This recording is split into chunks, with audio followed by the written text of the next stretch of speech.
Welcome to another deep dive. Today we're going to be uncovering some really unsettling truths about those hidden toxins lurking in all those everyday products. That's true. We've all got them. Mm-hmm. We're going to unpack some recent research on the subject and an interview with a leading toxicologist, Dr. Yvonne Burkart, to understand how these things that we just think are harmless can actually impact our health. Yeah, a lot of us are just going about our day completely oblivious to the potential harm Right. of all these chemicals that we're exposed to every day and what that means for us long term. Absolutely. And what's really fascinating about Dr. Burkhardt is that she actually stumbled upon this whole field after experiencing infertility herself Right. and, kind of hitting a wall with conventional medicine. Yeah, and her story, I think, really highlights the crucial gap in our understanding of, the effects of these everyday chemicals. Yeah. In a lot of countries, including the U.S., there's no mandatory safety testing required for chemicals before they end up in our products. Oh, So we're all just kind of part of a massive experiment without even realizing it. that is a disturbing thought. Yeah. So what specifically did Dr. Burkhardt's research uncover that we should be concerned about? So her work focuses on endocrine disruptors, which are chemicals that can actually mimic or interfere with our hormones, Oh, wow. even in tiny, tiny amounts. Really? And that interference can really contribute to major health issues like cancer and fertility and obesity. So even those tiny exposures, they add up over time? Exactly. The old saying, the dose makes the poison. Well, Right. it doesn't really apply here. Ah, Endocrine disruptors can actually wreak havoc, even at those low levels, right. especially when we're talking about, chronic exposure over time. Right. It's like that dripping faucet slowly eroding the stone. Oh, that's a really good analogy. Yeah, and children are particularly susceptible to this because their bodies are still developing. Of course. Makes them much more vulnerable to these disruptions. Yeah, that's concerning considering how many products are marketed, for babies and kids. So were there any specific culprits that Dr. Burkhardt highlighted? She pointed out three major offenders, and I think we've all heard of them. Okay. We've got PFAS phthalates and microplastics. Okay, let's break those down. Okay, so PFAS first. Yeah. Those are the forever chemicals, as they're called. Right? They're found in everything from nonstick cookware to firefighting foam. Oh, wow. These chemicals are linked to a whole slew of health problems, including cancer, thyroid disorders, reproductive issues, and even obesity. Wow. And what's truly alarming is their global reach. Really? Studies have found PFAS everywhere, even in remote regions like the Arctic. That's wild. So that means even if you're meticulously avoiding products that contain PFAS, you're still exposed through the environment and the food chain. It really makes you realize how interconnected everything is. It does. What about those phthalates that you mentioned? Okay, so phthalates are primarily found in fragrances and plastics, Okay. and they are sneaky endocrine disruptors. Okay. They can really mess with our hormonal balance, which leads to things like reproductive problems and potential developmental issues in children.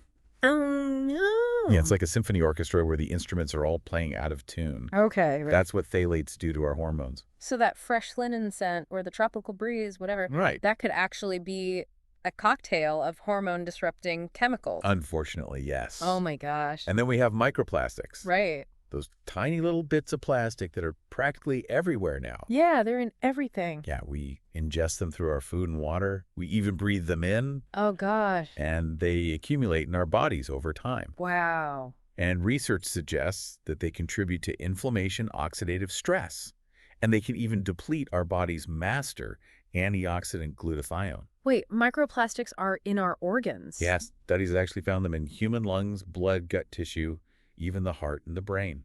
It's like we're slowly becoming plastic ourselves. It is a cause for concern. That's terrifying. And one study even found microplastics in the placenta and in newborn babies' first bowel movements. Oh my goodness. So they're everywhere. And, they're like these tiny little pieces of plastic shrapnel lodging themselves into our tissues. So it sounds like avoiding these things entirely is pretty much impossible. It is. Yeah. Microplastics are so ubiquitous that completely avoiding them is incredibly difficult. Right. But don't despair. Okay.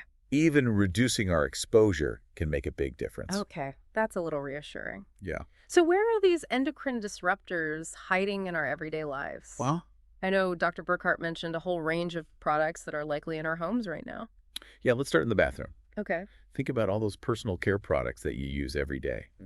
Shampoos, conditioners, deodorants, lotions, makeup, even lip balm. Yeah. Many of them are loaded with fragrances, Right. and those fragrances often mask phthalates. Wow, that's eye-opening. Yeah. So what should we look for instead? Well, the simplest solution is to just opt for fragrance-free products or products that specify that they're using essential oils for the scent. Got it.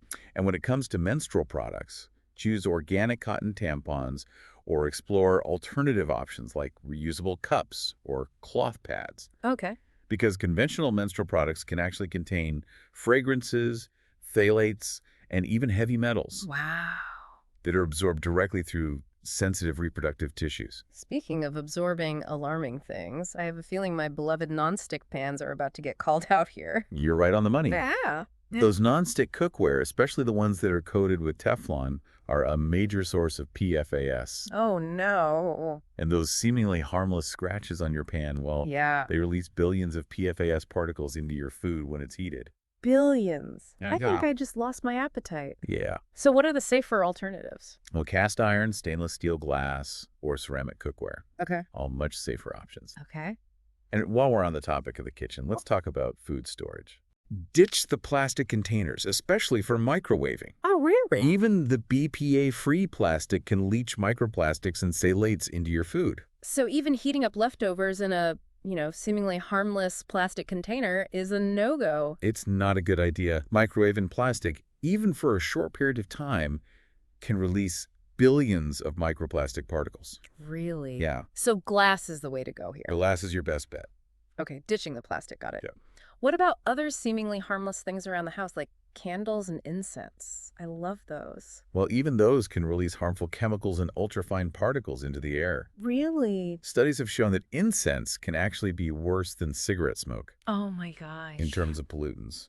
I'm definitely rethinking my relaxation routine after this. Yeah. Are there any safe havens left in my house? Well, it's not about finding a completely toxin-free bubble, Right. which is nearly impossible, Yeah. but it's about making informed choices. Okay. Even something as simple as choosing fragrance-free cleaning products Yeah.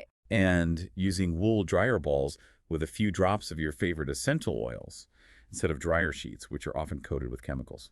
Okay. Reduce plastic ditch, the fragrances, open the windows for ventilation. Anything else I should add to my less toxic life checklist? Filtering your water is crucial. Oh, okay. Tap water, while convenient, can contain a whole cocktail of endocrine disruptors, Yeah. pesticides, heavy metals, fluoride. So even if we're good about our, food choices and the products we use, the water could still be a problem. It can be. Yeah. Oh, okay. So investing in a good quality water filter can drastically reduce your exposure. Got it. Filtering is going on the list. Good. This is a lot to process, but it feels empowering to understand these risks Yeah, and to start making changes. it is. But before we get into all the practical steps to, fix everything, Right. I want to go back to the health impacts of these endocrine disruptors. Sure. Because we've touched on a few, but I want to paint a clearer picture for our listener. Okay, let's start with cancer. Endocrine disruptors have been linked to a higher risk of several types of cancer, including kidney, testicular, and breast cancer. Oh, gosh. And breast cancer is particularly concerning with rising incidence rates, Right.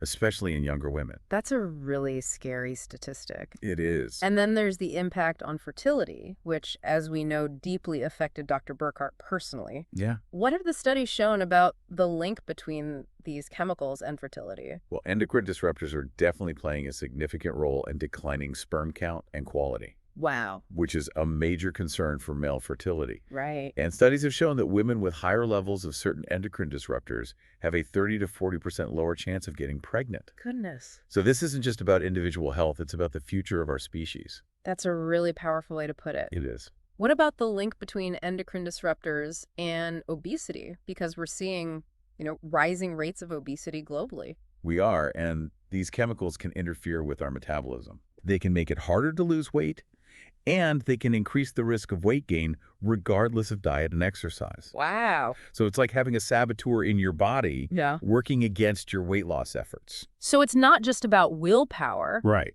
These chemicals are actually working against us. They are. What other health issues are on the The list? list is long, Yeah. and it's growing. Okay. They're also connected to thyroid disorders, neurodevelopmental delays in children, early puberty in girls, Right. and potentially even worsening conditions like ADHD and autism. Gosh. So while research is ongoing, the evidence is really mounting that these chemicals are not our friends. This is a lot to absorb, and we will be back in a moment to dive into those practical tips for reducing your exposure to these toxins and, start living a healthier, less toxic life. Welcome back. Now that we've uncovered this unsettling reality about all these hidden toxins, Mm-hmm. let's shift gears and explore some practical strategies for minimizing our exposure. Okay. So where do we even begin? Well, let's start with the foundation of health, what we put in and on our bodies. Okay. So food and water, I'm ready to be schooled. All right, so when it comes to water filtering is non-negotiable. Okay. Tap water, while convenient, can be a real cocktail of endocrine disruptors, pesticides, heavy metals, fluoride. I've always wondered about this. Is boiling enough to make our water safe? Boiling can kill bacteria and viruses, Right. and it can even help reduce the microplastic content, Okay. but it won't eliminate other chemical contaminants. So it's not a cure-all. No. For peace of mind, investing in a quality water filter is your best bet. Got it. Filter up. What about the food itself? Okay. Is organic the only way to go? Well, organic is ideal if it fits your budget Sure. because it reduces pesticide exposure. Right. But the key really is to minimize processed foods, Okay. which are often packed with additives, preservatives, artificial colors and flavors, all those things. So a return to real whole foods. Exactly. Okay. Fruits, vegetables, meat without a mystery ingredient list a mile long. Exactly. Yeah. And cooking at home more often allows you to control the ingredients Right. and significantly reduce your exposure to those hidden toxins. I'm already feeling healthier just thinking about it. Good. Now let's talk about those tempting takeout containers. Yes. Yes. Are they safe to use? Here's the thing. Avoid plastic containers as much as possible, especially for heating food. Okay. Even those labeled BPA-free can release microplastics and phthalates into your food when heated. So even heating up leftovers in a seemingly harmless plastic container is a no-go. It's not a good idea. Okay. Microwaving plastic, even for a short time, can release billions of microplastic particles. Really? Yeah. Glass it is. Glass is your best bet. Okay. Ditching the plastic. Mm-hmm. Now ready to tackle the next challenge. Hey. My potentially toxic beauty routine. All right. Let's start with the antiperspirant situation. Okay, good call. Conventional antiperspirants contain aluminum salts Right? to block those sweat ducts. Right. And aluminum has been linked to a higher risk of breast cancer. So a simple switch to a natural deodorant can make a big difference. What about those armpit detox recipes I've seen floating around online? Yeah. Are those helpful or just hype? Those can actually be helpful Okay. for transitioning away from conventional antiperspirants. Okay. Something like a mixture of apple cider vinegar and bentonite clay can help draw out impurities from your sweat ducts, Okay. which can make the switch to natural deodorant a little smoother. That makes sense. So when it comes to deodorant specifically, what should we be looking for on the labels? One of the biggest red flags is the word fragrance or parfum. Right. Those terms can hide a whole host of harmful chemicals, including phthalates. Okay. So look for deodorants that are labeled phthalate-free and paraben-free, Got it. or those that use essential oils for scent. So essential oils are okay. Yes, essential oils offer a natural way to enjoy those scents Right. without the harmful chemical cocktail found in synthetic fragrances. Okay. That makes sense. And I'm assuming what applies to deodorant kind of goes for most personal care products. Yeah, pretty much. Shampoos, conditioners, lotions, makeup, Everything. everything.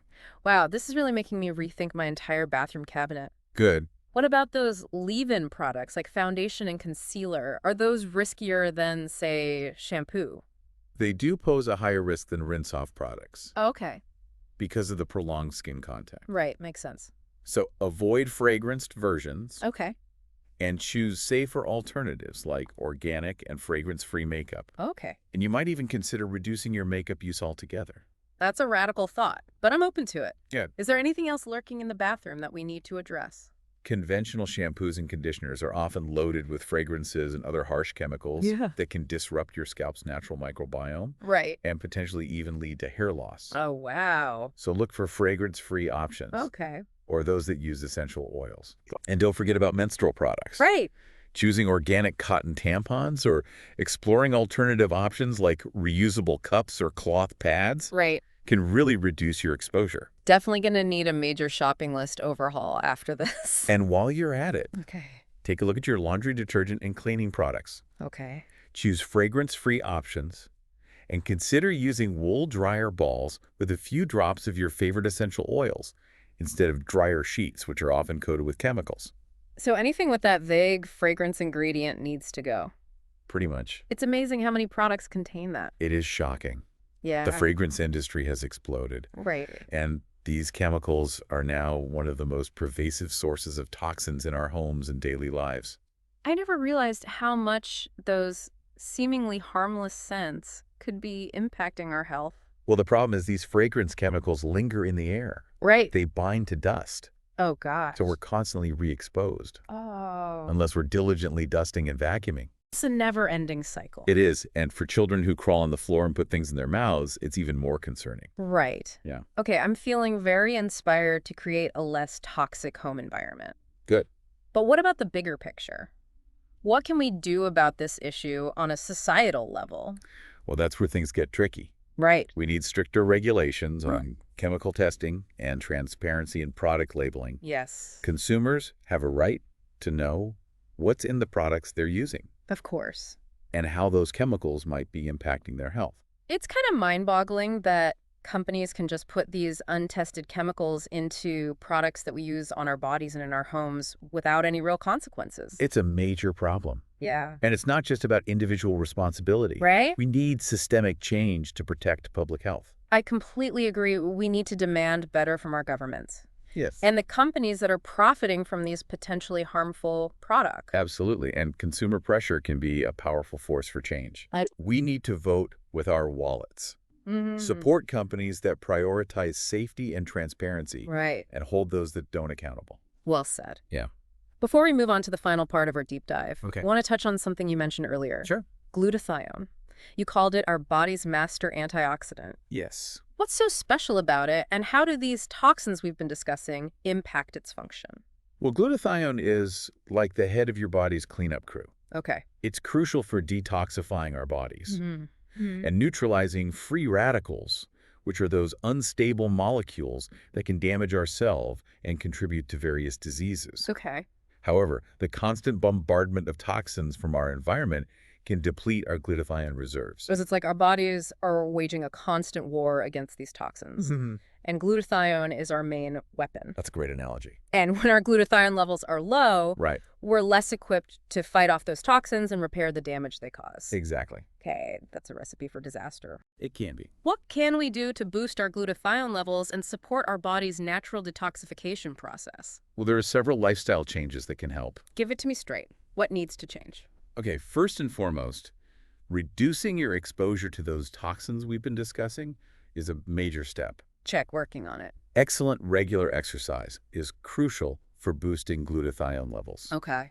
Think of it as giving your body's detox system a good workout. Okay. I can definitely add more movement into my routine. Mm. What about diet? Mm-hmm. Are there any specific foods that can help? Sulfur-rich foods are particularly beneficial Okay. because glutathione contains cysteine, which is a sulfur-containing amino acid. Okay. So think of sulfur as the fuel for your body's detox engine. Got it. So load up on those cruciferous veggies like broccoli and Brussels sprouts. Exactly. And don't forget about garlic, onions, and eggs. Right. They're all great sources of sulfur. Okay. And adequate sleep is essential for glutathione production, too. I'm sensing a theme here. Healthy habits equal a healthier detox system. Okay. And let's not forget about alcohol. Oh, I have a feeling this isn't good news for my weekend wine habit. Alcohol is a major glutathione depleter. Oh, no. Yeah, it's like sending your body's detox team on a wild goose chase. Okay. Your liver has to work really hard to detoxify alcohol. Right. And if you're constantly bombarding it with booze, it won't have the resources to deal with other toxins effectively. So moderation is key. Moderation is always a good idea, Yeah. but minimizing alcohol consumption is the best way to support your glutathione levels and your overall health. Okay, I'm willing to make some sacrifices for a stronger detox system. Good. What about smoking?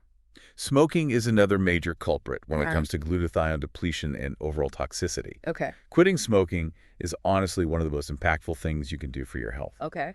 It's like removing a major roadblock from your body's detox highway. Duly noted. Good.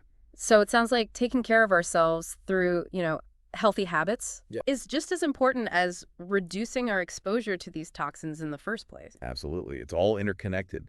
A healthy lifestyle supports our body's natural detoxification processes, Right. strengthens our resilience against these harmful chemicals, Right. and empowers us to live healthier, more vibrant lives. This has been a very jam-packed deep dive into the world of everyday toxins. Yes. But when we return, we'll wrap things up with a final thought-provoking takeaway from Dr. Burkart Okay. and some resources to help you continue your journey towards a less toxic life. Welcome back to the final part of our deep dive into the world of everyday toxins. We've covered a lot of ground here. We have. Unsettling truth about endocrine disruptors and their impact on our health, and practical strategies for minimizing our exposure Right. and, boosting our body's natural defenses. That's a lot. Before we send our listeners off to, detox their homes and lives, Right. what's that one big takeaway that you want them to remember from this deep dive? Don't let perfect be the enemy of progress. Oh, I like that. You don't have to overhaul your entire life overnight. Right. Start by focusing on one or two areas that really resonate with you, Okay. and just gradually make those shifts. Right. Small changes consistently applied can make a significant difference over time. I love that progress over perfection. Yeah, It's much more sustainable and less overwhelming. it is. And as we've discussed, those small changes can add up to big impacts for our individual health and for the health of our planet. Exactly. It's about making conscious choices one step at a time. Right. And remember, this journey is ongoing. Yeah, There's always more to learn absolutely. and new challenges to face. Right. Just stay curious, stay informed, Mm-hmm. and never underestimate the power of small, consistent actions. Well said. Dr. Burkart left us with a rather thought-provoking prediction. Oh, yeah. During her interview, she believes that microplastics will be the next big toxin to make headlines, It's scary to think about. potentially linked to a growing list of health problems in the future.